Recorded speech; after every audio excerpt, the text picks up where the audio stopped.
Sesungguhnya kami telah memuliakan kepadamu wahai Muhammad kebaikan yang banyak, ya, kebaikan yang banyak. Fasalli li rabbika wanhar. Oleh itu kerjakanlah salat kerana Tuhanmu semata-mata.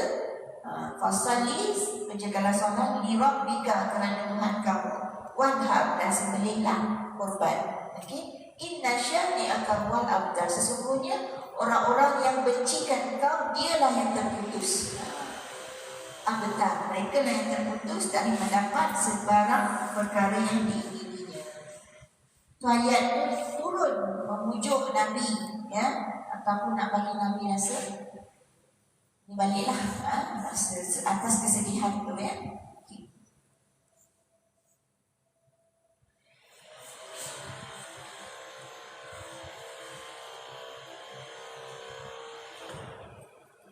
So ketika Abdullah yang tragiknya, ketika Abdullah wafat, dia disambut, Rasulullah bersedih, tapi disambut oleh kaum musyrikin dengan kegembiraan. Dia orang bergembira, dia orang berseronok, dan dia orang membawarkan Nabi dah tak ada legasi dah. Muhammad ni dah tak ada legasi, anak dia dua orang dah ada lagi dah. So disambut dengan kegembiraan sedangkan Nabi sedang bersedih. Ya. Kemudian anak yang seterusnya.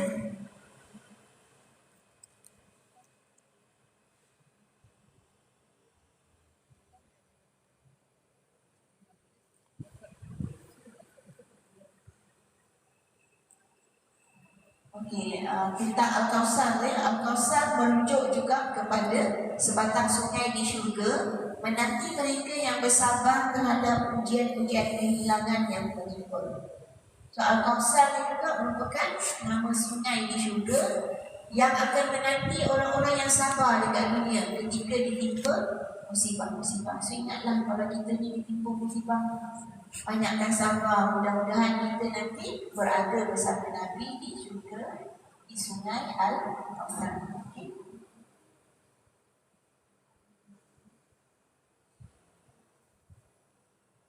Kemudian anak yang keempat, Ruqayyah.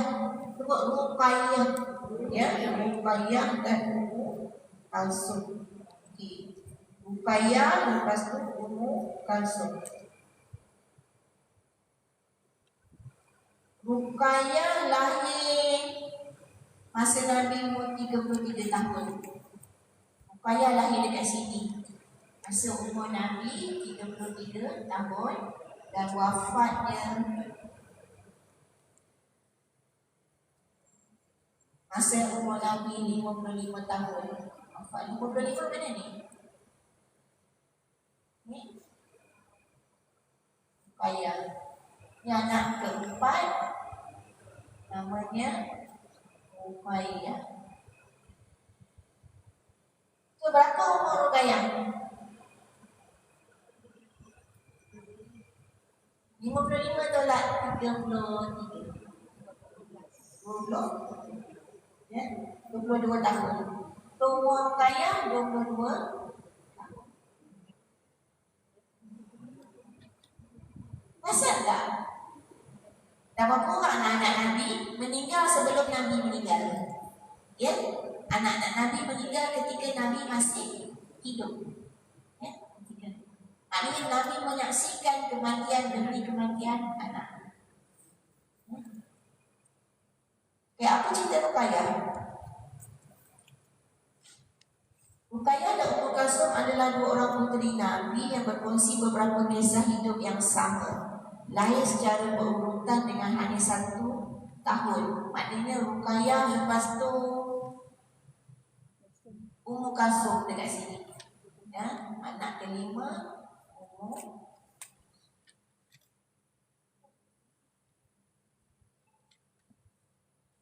Kedua-duanya berkahwin dengan sepupu. Adik-beradik. Dia orang adik-beradik. Ruqayyah dan Ummu Kalsum agak-agak kahwin dengan anak siapa? Ya, kahwin dengan anak Abu Jahal. Okey, Abu Lahab, sorry. Kahwin dengan anak Abu Lahab. Okey, Ruqayyah berkahwin dengan Utbah. Ya, Ya. Utbah bin Abu Lahab. Ni dua beradik lah ni. Ialah masa kahwin tu Nabi belum, kan diorang kahwin awal juga kan. Okey. Kemudian Ummu Kulsum bernikah dengan Utaibah. Ni Utaibah, satu Utbah, satu Utaibah. Nama dekat-dekat. Utaibah bin Abu.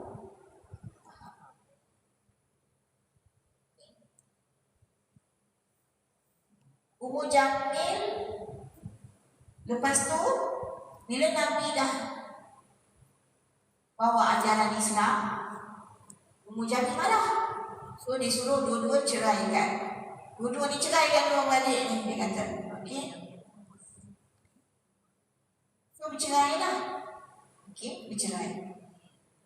Tapi tahu tak, kedua-dua mereka ni, dua-dua ni macam kapak-kapak tau.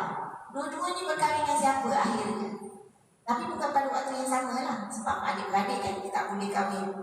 Bukan pada waktu yang sama. Dua-dua ni berkahwin dengan seorang sahabat Nabi yang kita panggil dia, ada satu gelaran untuk dia, iaitu Zun apa? Zun apa nama dia?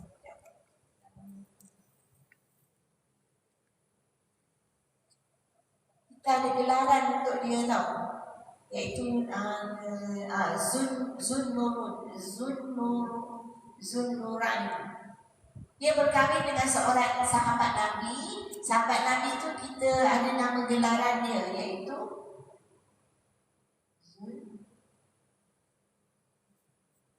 Zunnurain. Okey, Zunnurain. Dua cahaya. Ya, dua cahaya maksudnya. Siapa sahabat Nabi tu? Okey, cuba sebut. Zunnurain. Zunnurain. Mereka berdua ni kahwin berdua dengan anak Abu Lahab. Lepas tu bila Nabi dah bawa Islam, dipaksa untuk bercerai. Kemudian kedua-dua ni berkahwin dengan seorang sahabat, tetapi bukan pada masa yang sama. Bila seorang yang meninggal, baru kahwin dengan seorang, baru sahabat tu kahwin dengan seorang lagi. Siapa agak sahabat?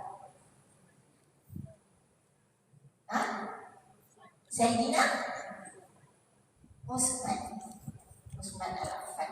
Ya? Kedua-duanya pernah berkahwin dengan Sayyidina Utsman. Lepas tu dah cerai dan kahwin dengan Utsman Al-Affan, ya. Dua-duanya. Tapi bukan waktu yang sama, ya. Okey? Bukan waktu yang sama. Salentika. Untuk tak Utsman? Orang yang kedua nak Nabi. Sebelum ni pernah tahu tak? Ada yang tahu lah kan? So ada juga yang benda ni baru, ya. Itulah kita belajar ni, ya. Kata sayang Nabi, kita kena belajar kisah anak dia, ya. Kalau kita tak buat macam ni, kita kadang hilang, ya. Hilang dengan kehidupan kita, ya. Lara dengan kehidupan kita. Tak kenal Nabi, tak kenal isteri dia, tak kenal anak-anak dia, ya. Alhamdulillah Allah rezekikan kita dapat, ya. Buat bersama macam ni, belajar, kan. So apa cerita dia? Cerita dia kalau saya baca je lah tu artikelnya. Okay. Ruqayyah dan Ummu Kulsum adalah dua orang puteri Nabi yang berkongsi beberapa kisah hidup yang sama. Lahir secara berurutan dengan hanya 1 tahun membezakan. Keduanya dinikahi oleh Ruqayyah dinikahi oleh anak Abu Lahab, kemudian disuruh cerai. Baginda, okey.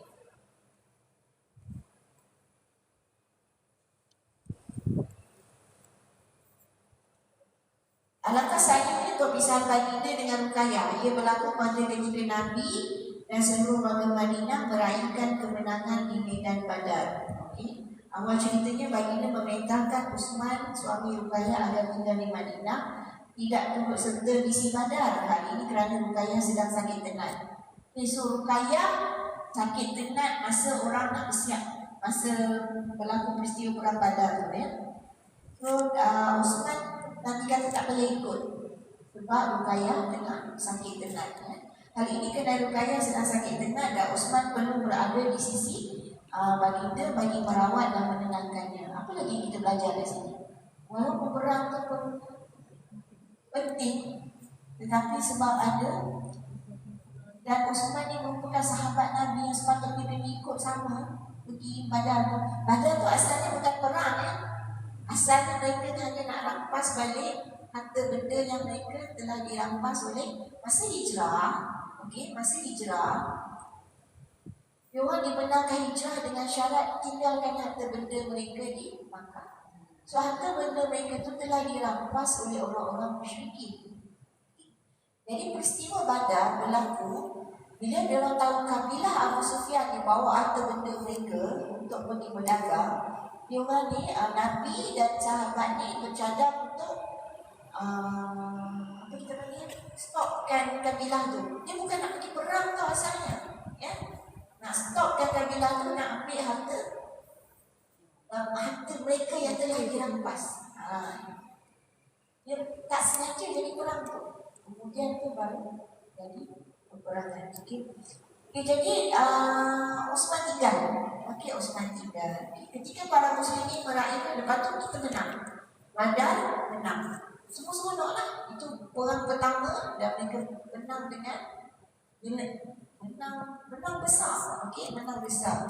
So ketika baginda disambut dengan ketika umat Islam meraihkan kemenangan, baginda disambut dengan kabar kewafatan ayah. Lebih menjadikan baginda sendiri tidak sempat menatap Ruqayyah pada hari terakhirnya.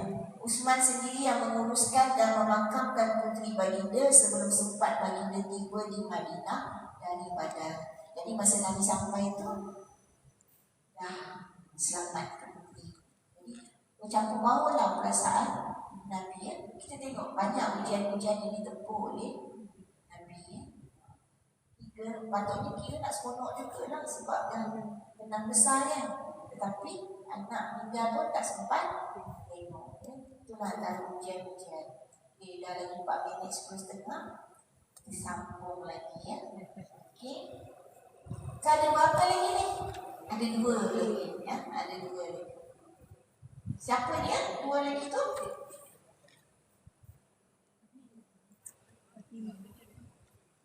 Fatimah dan Ibrahim. Tapi Ibrahim bukan anak Khadijah ya. Hanya Fatimah sahaja yang wafat selepas kewafatan Nabi. Anak-anak yang lain semua meninggal atau wafat sebelum Nabi ya. Maknanya Rasulullah melihat 6 anak dia yang wafat. Fatimah yang lepas Nabi ya, lepas Nabi. Siapa? Qasim, Zainab, Abdullah, Ruqayyah, Kulsum, Fatimah, Ibrahim. Ya, ini kalau ikut urutannya: Qasim, Zainab, Abdullah, Ruqayyah, Kulsum, Fatimah, Ibrahim. Siapa yang paling panjang umur? Fatimah. Zainab. Ya, Zainab yang paling. Fatimah lahir lambat. Oh ya. Umur Zainab berapa tahun? 31 tahun. Sebab kita perasan selepas Nabi lahir lambat.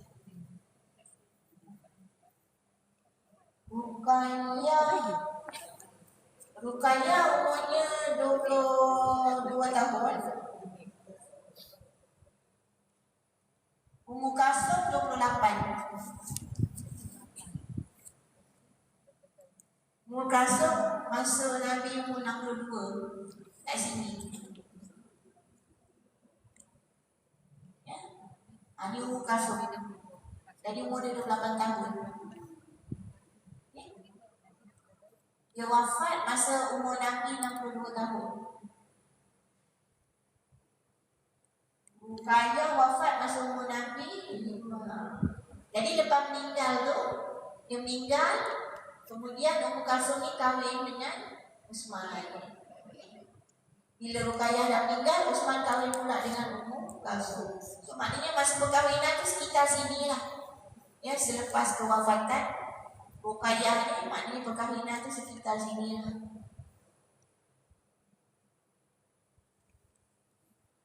Itulah sedikit tentang kisah kehidupan anak-anak Nabi. So ada 2 lagi, kita tak habis lagi ya, insyaAllah. Mudah-mudahan menambahkan lagi kecintaan, rasa cinta kita pada Nabi, melihat kesusahan-kesusahan penderitaan Nabi itu.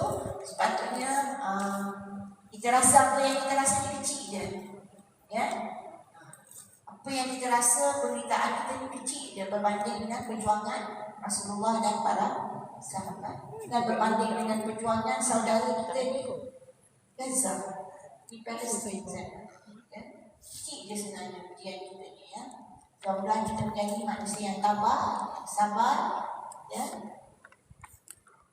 Apa yang baik itu datang daripada Allah Subhanahu Wa Taala. Salah silap itu daripada saya minta maaf semua. Aku qauli hadza wa astaghfirullahi wa lakum.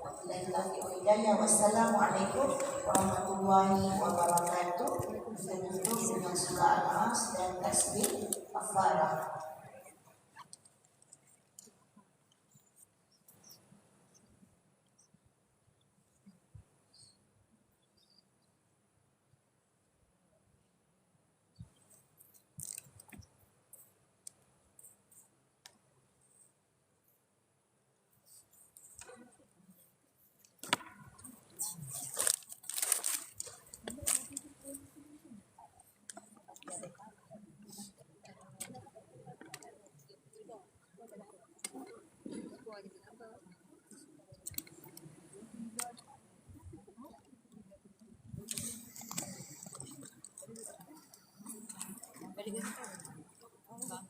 Naik Grab.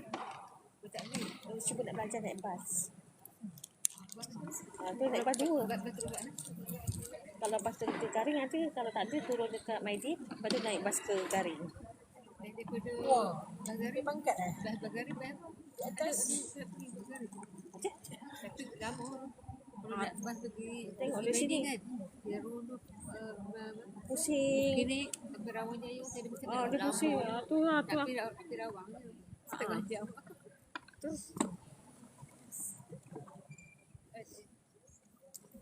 Bidang lah. Masuk IC number.